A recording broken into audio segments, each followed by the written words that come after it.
আমি যদি ঘুমায় যাই, ঘুম থেকে যদি না উঠি, আমার আল্লাহ যদি না উঠতে পারবো না।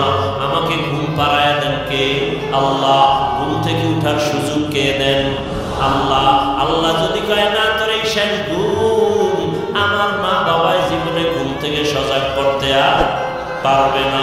এই চিন্তা করতে করতে করতে করতে অন্তরের মধ্যে একটা মজার ঘ্রাণ আসতে থাকে। আসলে আমার মা আপন না, বাবা আপন না, ভাই আপন না, টাকা আপন না, মা আমার আপন না। একমাত্র আমার ইহকাল পরকালে আমার ভালোর জন্য সর্বক্ষেত্রে আমার একমাত্র আপনকে। এই বুঝটা যখন এসে যায়, তখন দুনিয়ার সবাই যদি বলে নামাজ ছাড়িয়ে দে, দাড়ি কেটে ফেল, ওই বান্দা বলে চাকরি ছাড়বো তারপরও দাড়ি কাটবো না। ইয়া ইলাহি মুঝসে মুঝকো দূর করো, তাকে দেখো মুঝমে তুঝকো এক নজর। ইয়া ইলাহি তু মেরা মাবুদ হ্যায়, ইয়া ইলাহি তু মেরা মাশুক হ্যায়। আবু জাহাল নবীরে দেখছে না? 13টা বছর যেই রহমতের নবীকে এক নজর দেখলে জাহান্নামের আগুনটা হারাম হয়ে যায়। কেমন মায়ার নবী আমার, যেই রহমতের নবীকে দেখা মাত্র পেটের ক্ষুধা থাকে না। কেমন মায়ার নবী আমার, যেই রহমতের নবী যেখানে কদম রাখে ওখান থেকে মিশকের ঘেরান। যেই রহমতের নবী আমার, শরীর মুবারক থেকে মিশকের ঘেরান, নবীজির ঘাম থেকে মিশকের ঘেরান। কেমন মায়ার নবী আমার, যেই নবীকে এক নজর দেখার জন্য গর্তের পিপিলিকা পাগল। নবীকে এক নজর দেখার জন্য নদীর সমুদ্রের মাছ বড় আফসোস করে। রহমতের নবীকে এক নজর দেখার জন্য জঙ্গলের প্রাণীরা পাগল হয়ে আছে। ওই নবীকে একটা নজর দেখবে, জাহান্নামের আগুন হারাম হয়ে যাবে।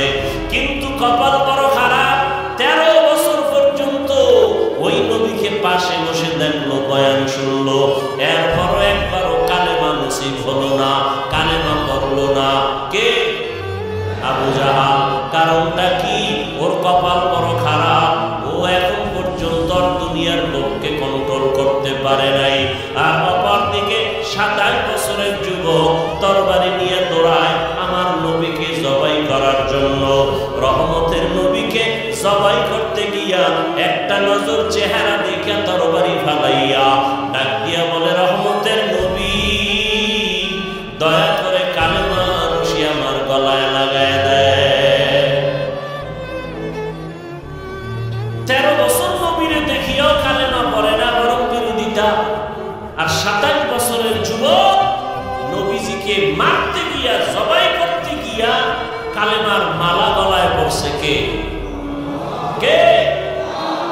এর নাম হেদায়েত, এর নাম কফাল।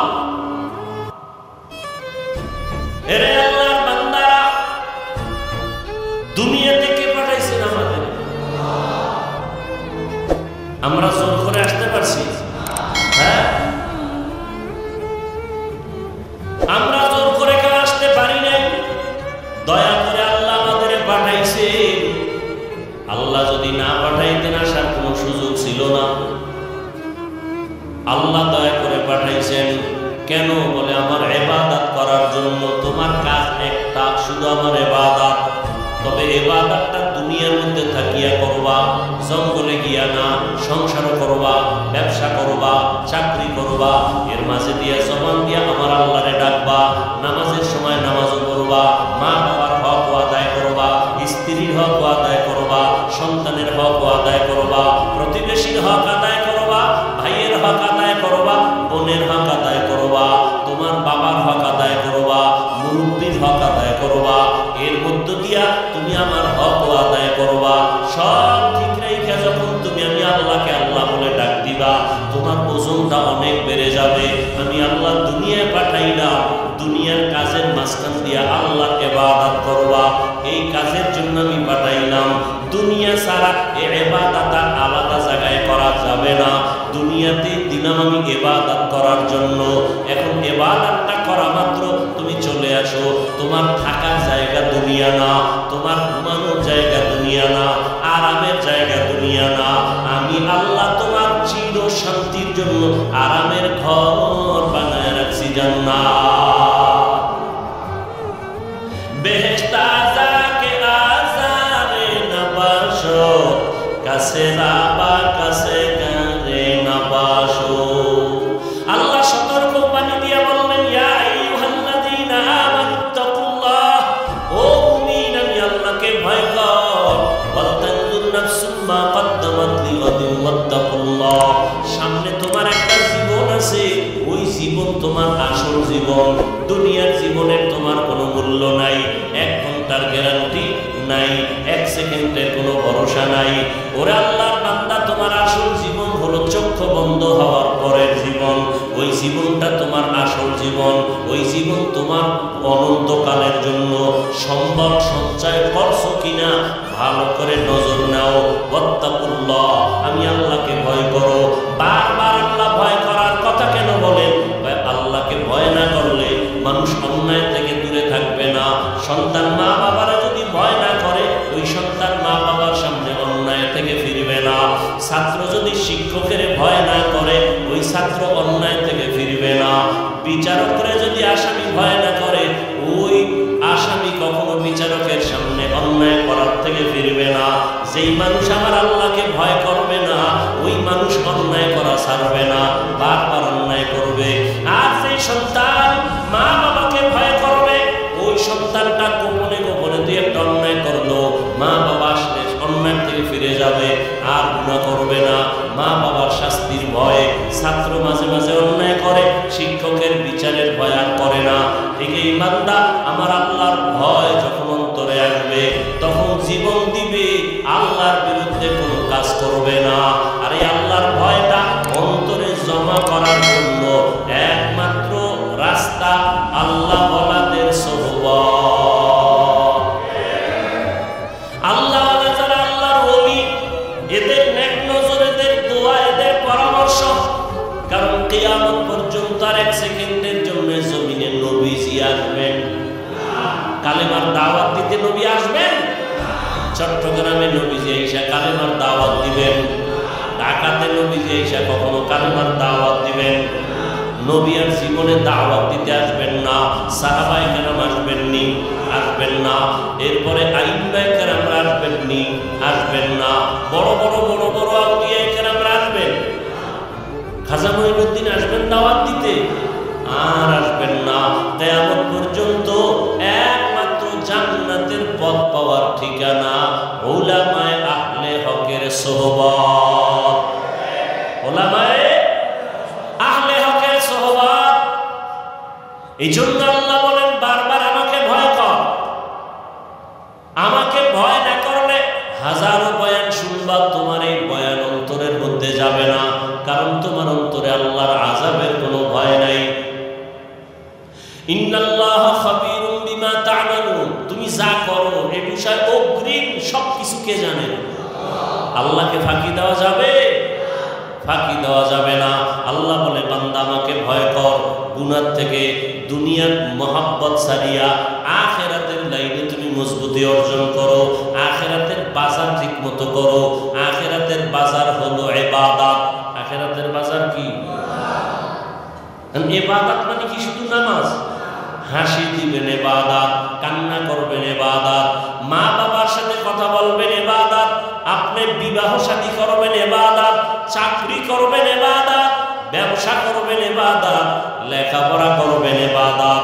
সব কিছু আল্লাহর মহব্বত নিয়ে করবেন, নবীর আদর্শ মেনে করবেন, ইবাদত হয়ে যাবে। বাথরুমে গিয়ে বসে থাকবেন, সেটাও আপনার ইবাদত হিসাবে পরিণত হবে যদি আল্লাহর মহব্বত, রাসূলের আদর্শ অনুযায়ী বাথরুম করে। আল্লাহর মহব্বত আর কার আদর্শ? আর কারো আদর্শ মানা যাবে না। সব আদর্শ ভেজাল। নির্ভেজাল আদর্শ মদিনার রাসূলের। দুনিয়ার সব আদর্শ নাপাক। সব আদর্শ একমাত্র পাক আদর্শ কি? রহমতের নবীর আদর্শই কি পাক।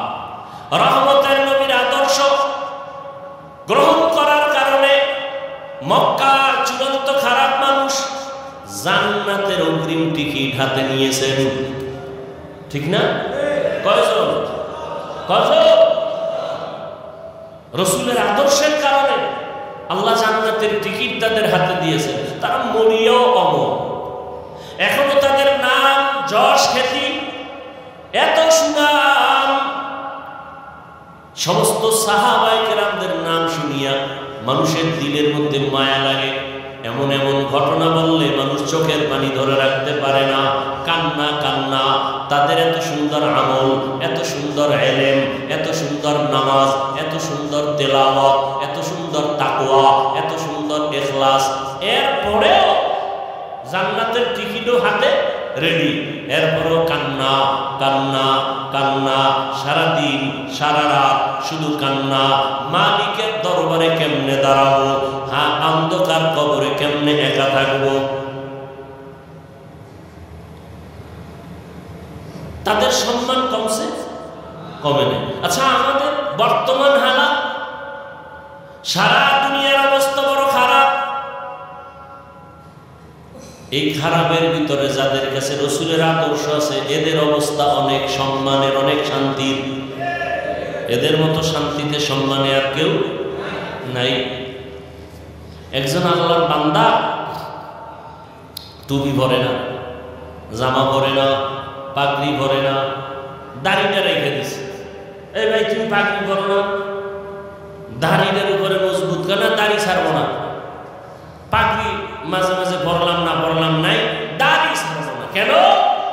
আমি চিন্তা ভাবনা করে দেখলাম মরার পরে আমার সাথে রাসূলের একটা আদর্শ যাবে, সেটা দাড়ি। মরার পরে কোন আদর্শটার সাথে যাবে? দাড়ি। জাহিরি ভাবে দেখা যাবে দাড়ি।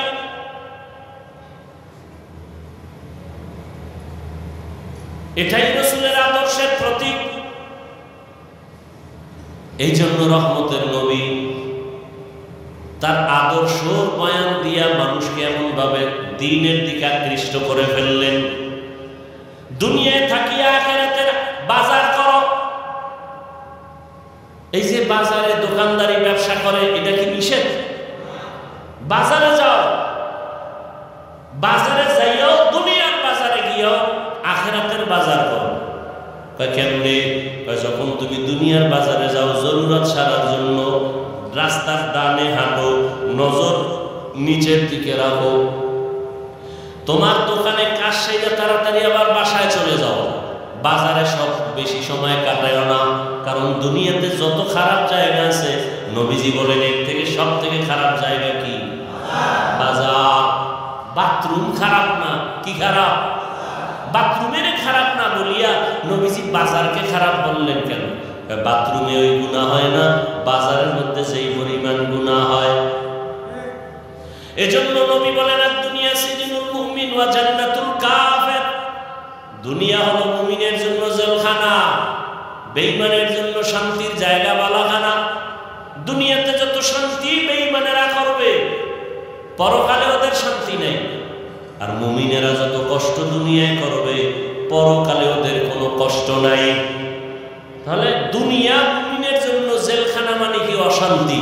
অতএব শান্তির দোয়া করার কোনো কায়দা নাই। তবে যদি আখিরাতের লাইনে চলে, আল্লাহ দুনিয়াতেও তাকে বোনাস শান্তি দিবেন। বোনাস কি দিবেন? আপনি টুপি মাথায় দেন না কেন? মাথা গরম হয়ে যায়, যেই গরম। আর আমারে যদি আপনি লাখ টাকা দিয়ে বলেন টুপি পরা যাবে না, আপনার গরম আছে, আমার গরম নেই কি? আসলে আল্লাহর প্রতি মহব্বতের পার্সেন্ট আপনার কম। একজন আল্লাহর বান্দা বলে আমি ফরজ আমল তো করবই, নফল আমি ছাড়ব না। আর একজনে বলে নফল লাগে না, নফল। আর একজনে ফরজ পর্ব তো পর্বই, নফলও ছাড়ব না। আর একজন মুমিন, সে আশিকে রাসূল, বলে আমার নফল লাগে না। মহব্বতের পার্সেন্ট যেমন, ইবাদতের সীমানাও তেমন। মোহাব্বতের পার্সেন্ট আপনার টুপি মাথায় দিতে গরম, আর একজনের মাথায় টুপি, এর উপরে আবার পাগড়ি, এর গরম খুব। এর গরম যা কিছু আছে এর অন্তরে আসল গরম ঢুকায় রাখছে, দুনিয়ার গরম কিছুই না। যদি আমি টুপি পাগড়ি ছাড়া চলি, হাসরের ময়দানের গরম তারও কঠিন, হাসরের ময়দানের গরম আরো কঠিন। এই গরম তো কোনো গরমই না। দিনের বেলা সূর্য, রাতের বেলা নাই, এরপরেও কেন এত গরম? সূর্য তো দিনে আসিল, রাত্রে আছে নাই, এরপরও কেন এত গরম? আর এই সূর্যটা বিজ্ঞানীরা বলে 9,30,00,000 মাইল উপরে। এই সূর্যের একটা মুখ নিচে দেওয়া, বাকি সব উপরে। আবার এই মুখটার তাপ ফেরেশতারা পানি দেয় ঠান্ডার জন্য, আবার